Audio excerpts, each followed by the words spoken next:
A single shot. Just one sharp, cold, merciless.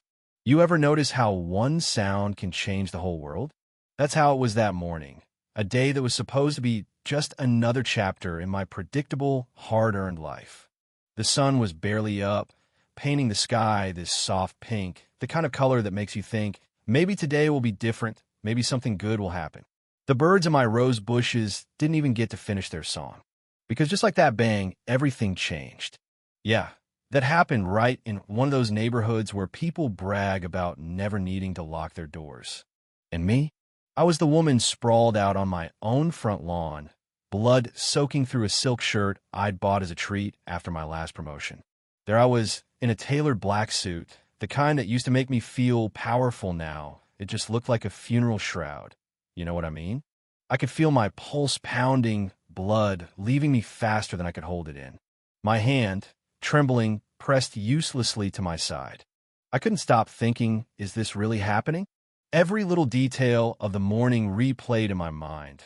The light on the iron gate, the soft grass, how I'd worked my whole life for that house. Now I was staring at the guy who shot me, Officer Victor McMillan.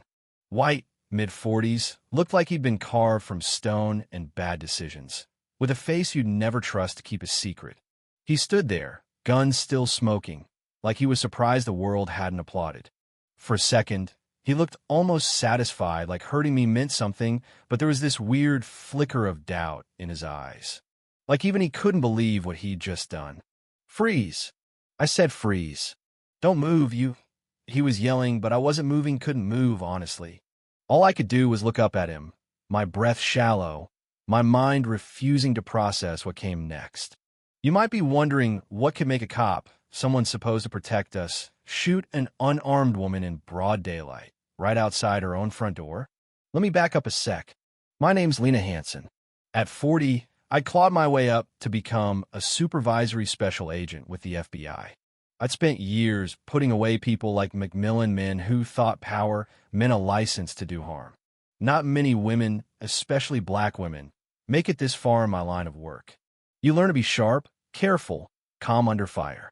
But none of that mattered right then. I lived alone, had a marriage that fizzled out years ago, poured everything into my job. My home was my one sanctuary, an old villa with just enough luxury to remind me it was all real, but not enough to make me forget where I came from. Every morning I had a routine up before dawn, yoga, a black suit and silk shirt, shoes that made me 2 inches taller and a little harder to push around. I was heading to headquarters for a big briefing that morning, waiting for my team to pick me up, skimming work emails on my phone, just like every day. Now, while I was prepping for a battle of wits with some transnational drug lords, Officer McMillan was prowling the neighborhood in his beat-up Crown Vic, probably wishing he was anywhere else. He had a reputation not for heroics, but for his temper and the way he treated people who didn't look like him, especially folks of color. If you were black, Latino, or even just didn't belong, he'd find a way to remind you. Somehow, he'd skated by with only slaps on the wrist, thanks to an old boys club looking out for their own. So when McMillan saw me, a black woman in a suit standing outside a big house, he didn't see Lena Hansen, federal agent. He saw a problem. He saw trouble. He pulled up, lights flashing like it was a raid. "Hey lady, what are you doing here? Why were you hanging around?" He barked at me like I was breaking in. I kept my voice calm, told him this was my home, that I was waiting for a ride. He sneered like I'd told a bad joke. "Your house? Show me your ID.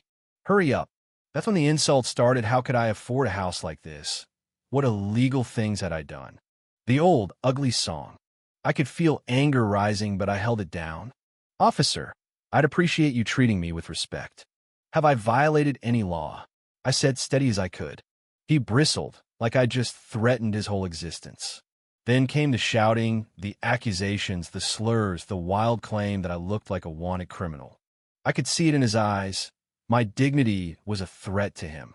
I tried to de-escalate, told him if he kept this up, I'd have to call my lawyer, report him. That was at the spark that lit the fuse. He pulled his gun, yelling at me to freeze, hands up.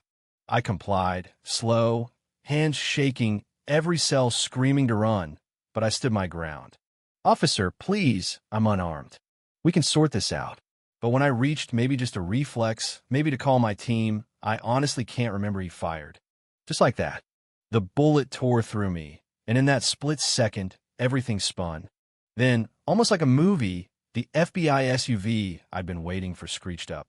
My team burst out, weapons drawn, shouting for McMillan to drop his gun. They swarmed him, surrounded me, one agent kneeling beside me, trying to keep me conscious. "Hang on, Lena. Stay with us.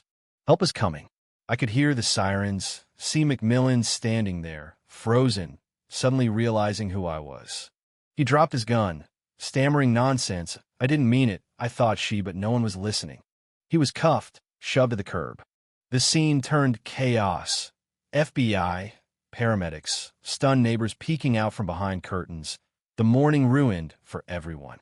They rushed me to the hospital, surgeons fighting to pull me back from the edge. Meanwhile, the FBI took over the investigation. Every piece of evidence, every camera, every word McMillan ever said was picked apart.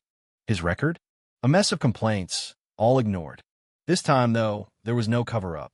The city police chief, staring down a scandal that threatened to burn everything down, had to cooperate, had to promise justice. I survived. Barely. Weeks in ICU, surgeries, rehab, the scars never quite fading. But as soon as I was able, I gave my statement, every word, every insult, every threat. The FBI made sure no detail got swept under the rug. McMillan was locked up, denied bail, every excuse shot down by evidence and witnesses.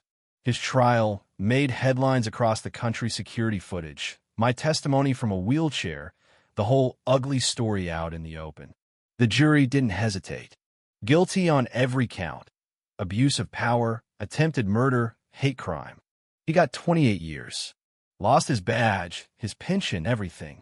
Had to pay restitution, but tell me, how do you put a price on what he took from me? The case lit a fire nationwide. Protests, calls for reform, real changes in how police are trained and supervised. My scars, physical and emotional, became symbols for a bigger fight. I went back to work because that's what you do. I wasn't going to let him or anyone like him write the end of my story.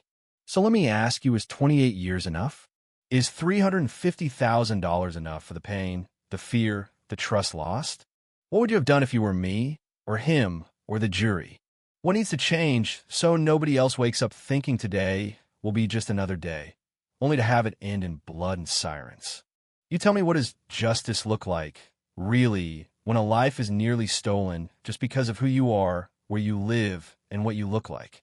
Drop your thoughts in the comments. Let's talk about what it takes to build a country where nobody has to fear the people sworn to protect them. And justice means the same for all.